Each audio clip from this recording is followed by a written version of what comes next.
Become Mad Max, the lone warrior in a savage post-apocalyptic world where the cars are the key to survival. A reluctant hero, Max wants nothing more than to leave the madness behind and find solace in the storied Plains of Silence.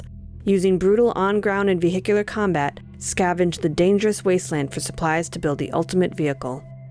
Released in 2015 for the Xbox One, PlayStation 4, and PC, I bought Mad Max a few weeks back on PSN when it was 75% off of its price tag for $4.99. And if you're not into digital games, it's also available physically.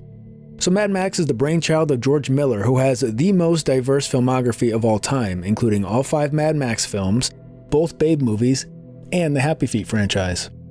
Like with many forms of media, if they get popular enough, someone will be interested in making a game from the material.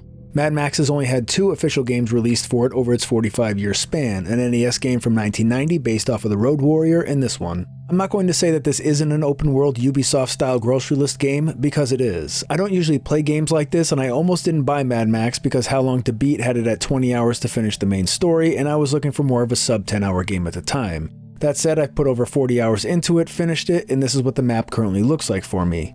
There are hundreds of points of interest like races, strongholds, hot air balloons, scarecrows, and snipers. However much you think there is to do in the wasteland, there is a whole hell of a lot more. You're going to lose all the signature Mad Max stuff immediately after the intro cutscene, like your leather jacket, sawed-off shotgun, and the iconic Interceptor.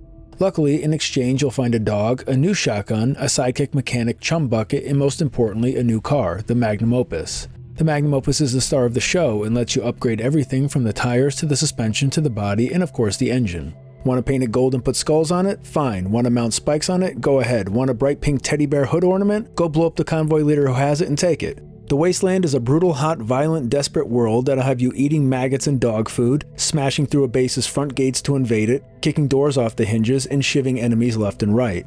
Driving around becomes almost therapeutic as you progress. Despite being post-apocalyptic, the Wasteland does have its moments of beauty. Just listen to the calmness when you're finally alone.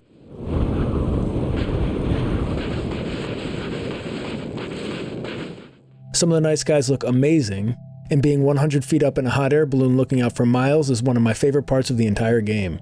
Everything happens simultaneously. When a sandstorm comes through, it doesn't care if you're in a race, invading a stronghold, taking down a convoy, or in the middle of a cutscene. When it comes to games with larger worlds, my favorite part has always been the exploration. Everyone hates Dark Souls 2 these days, but Drangleic was so fun for me to explore that I became completely obsessed with it. It's the same here. There's a gigantic wasteland and I want to know what's out there. The developers took the size of the map into account and made it easy to get around. You can fast travel, upgrade the Magnum Opus to use less gas, store a gas can to fill up your tank later, and if you find yourself too far away from your car, just shoot a flare into the air and Chum Bucket will show up before you know it.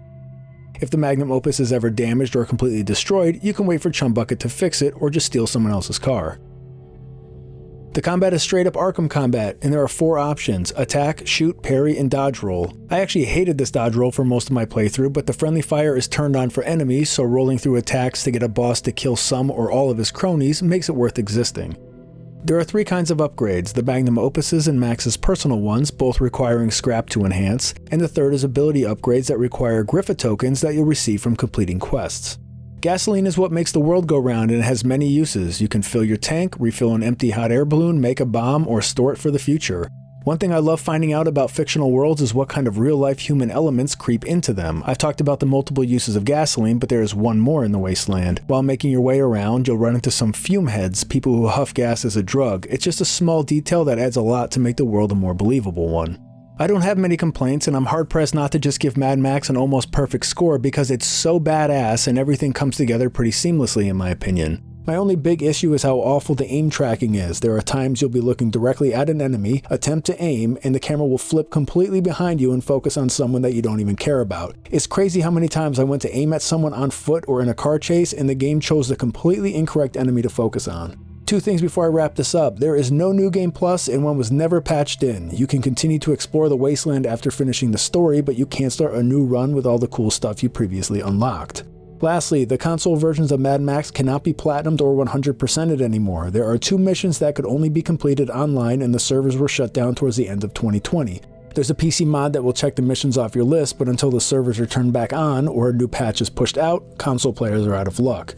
Multiple parts of Mad Max are going to be divisive for people, especially the ending. I've read recently that it's now considered canon to the series despite George Miller saying it wasn't as good as he wanted it to be. Next time, I swear we'll take a look at the Jurassic Park pinball games. Stay nerdy. I'm out. Getting your nerd on, getting your nerd on, getting your nerd on. I got a raging nerd on.